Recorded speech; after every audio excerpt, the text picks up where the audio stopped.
Хотын иргэдийн тухай мэдээлэл маань үргэлжлэн танд хүрч байна. Агаарын бохирдлыг бууруулах үндэсний хороо нийслэлийн сонгон ойхон дүүргийн хэсгийн ахлагч нартай өнөөдөр уулзсан байна. Саяхан болж өндөрлсөн иргэдийн төлөөлөгчдийн хурлын сонгуультай холбоотойгоор зохион байгуулалтаагаар иргэдийн санааг өмнөсөн мэдээлэл тараасан нь сайжруулсан зуухыг үнгүй өгнө гэсэн амлалт гинэ. Агаарын бохирдлыг бууруулах үндэсний хорооны мэргэжлүүдийн мэдээлснээр ийм яриаг Монгол Ардын намын төлөө ажилласан хэсгийн ахлагч тараажээ. Тэд иргэдтэй уулзахдаа Монгол Ардын нам саналаа өгч Монгол Ардын нам ялбал тус зуухыг үн төлбөргүй олгон хэмээсэн байна. Тэгвэл энэ тухай мэдээллийг агаарын бохирдлыг бууруулах үндэсний хороо өчигдөр олж авчээ.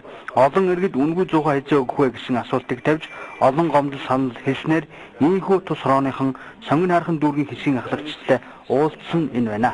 Ихний юу вэ? Ерөнхийдөө энэ ташааныг ашиглаад хэлэхэд бол ерөнхийдөө агаарын бохирдлыг бууруулах үндэсний хороо за бусад мэргэжлийн байгууллагууд засгийн газар нийслэл яам бид нар хамтраад бол энэ агаарын чанарыг сайжруулах чиглэлээр хэрэгжүүлэх ажлыг бол одоо бүтэн жилээр нь төлөвлөгөө гаргаад ажилтг юм байна.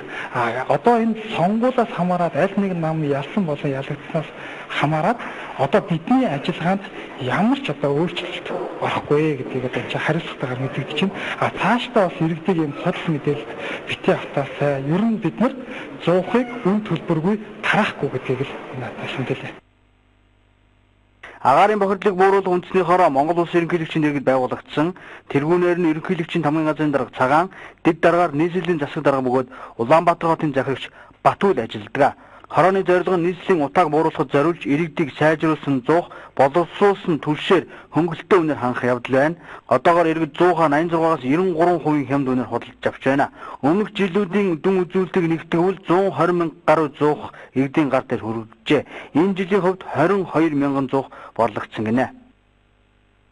Манайхан тэгээд өөрсдөө бас нэг юм тэмэггүй гэдэг юм уу тий. За явандаа болно үстэй гэдэг уужуу тайван гэдэг талаас зарим нь болохоор ажилтаа улсууд үнэхээр тэгээд нэг хорон дээр очиод юм ингээ явж байгаа үжсэн ажилтаа улсууд байна шүү дээ.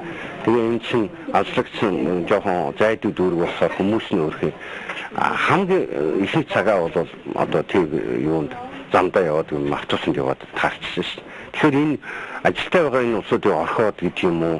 Тэгээд үдээчтэй нөгөөдүүл нь дараа нь өөр дүүргэлөө нөгөө эн чинь нөгөө цаана түгэн борлуулна гэхэд ч бас тодорхой тээврийн хэрэгсэл хүн хүчнүүд гараад байгаа шүү. Гэрий чинь бариад өгье гэдээ байж яах чи тэр айл нь олдчихгүй бол айгүй хэцүү шүү. Дараа нь дахиад ингэж мөнгө гаргаад ингээл тэгэл сүүлд нь ямар яриа гардаг вөхөр үр дүнгүй байсан бахан мөнгө ингээд зарцсан гэдэг юу гараад. Өөрөөр хэлбэл энэ дээр хүмүүс ирээд за энэ 100 аваач гэж яхад нь аваад өгөх хэрэгтэй байгаа байхгүй. Агаарын бохирдлыг бууруулах үндэсний хороо зуух түвшнээс гадна яндангийн шүүлтүү, цахилгаан халаагур, дулаан баригч зэрэг нийслэлийн утааг бууруулахад нөлөөлөх бусад тоног хэрэгслийг иргэдэд нийлүүлж байна. Заримыг нь бүр үнгүй болгож байгаа гинэ. Тухайлбал энэ жил гэхэд дулаан баригч болон яндан шүүгч тус бүр 1000 ширхгийг тараажээ. Тус хорооныхон сонгон хайрхан дүүргийн хэсгийн ахлагчтай уулзсан бас нэгэн зорилго нь тэдний санал бодлыг сонсож эх жилийн ажлын төлөвлөгөөндөө тэдгээ санаачлахыг тусгах явдал байлаа. Агаарын бохирдлыг бууруулах үндэсний хороо нь нийслэл хотын 500 гаруй иргэнтэй агаарын чанарын орон тооны бус ажилтны гэрээ байгуулан ажиллаж байна. Ажлын хөлс болгож тэдэнд 50 мянган төгрөгийн урамшуул өгч байгаа гинэ.